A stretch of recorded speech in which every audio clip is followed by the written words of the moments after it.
While Congress wrestled for weeks to pass legislation responding to the Wuhan virus, some senators were much quicker to act when it came to their own personal fortunes.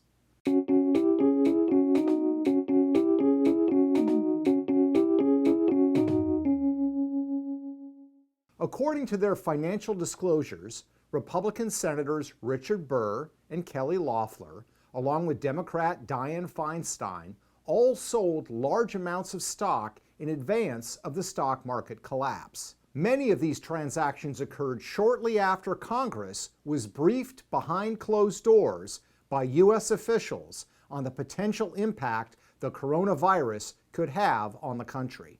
Senator Burr, who is the chairman of the Senate Intelligence Committee and worth a reported $1.8 million, has the most troubling pattern of behavior.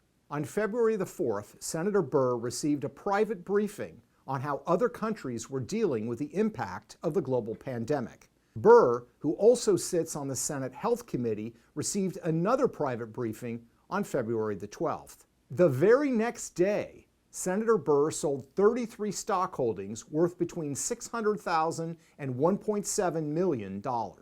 Had he not made those trades, Burr's portfolio would have been down by 30% within weeks. But Burr is hardly alone. Senator Kelly Loeffler, who is married to the chairman of the New York Stock Exchange, also sits on the Senate Health Committee. On January the 24th, the same day that Senate committee received a private briefing about the spread of the global pandemic, Loeffler and her husband began selling stock. They eventually unloaded $3 million worth of shares in 27 separate transactions. 2 days after the Senate received a classified briefing on the coronavirus, Loeffler's husband, Jeffrey Sprecher, sold $3.5 million worth of his own company's stock. Senator Dianne Feinstein's financial disclosures expose a similar trend.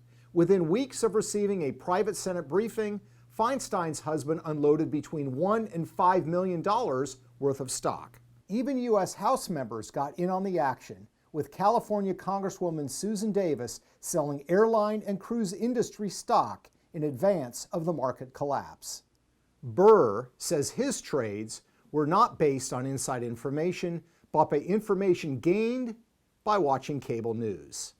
Senator Loeffler insists that her family's stock trades are made by third parties without her knowledge because of her husband's position at the New York Stock Exchange.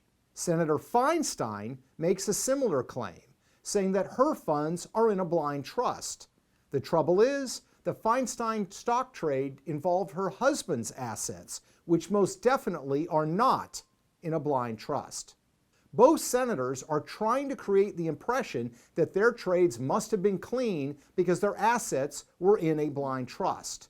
But let's be clear. Congressional disclosure forms have a box that must be checked if your assets are indeed in a blind trust. Neither senator did so concerning the trades in question. And let's keep in mind, there are still dozens of U.S. senators who have yet to disclose any trades they might have made in the same time period. Back in 2011, I wrote a book that exposed the alarming patterns by which members of Congress's stock portfolios were outperforming the nation's top hedge funds. That book led to the passage of the Stop Trading on Congressional Knowledge Act, or STOCK Act. Sadly, the recent activities of Congress show that, even in times of the most unimaginable crisis, our nation's health still takes a backseat to Washington's wealth.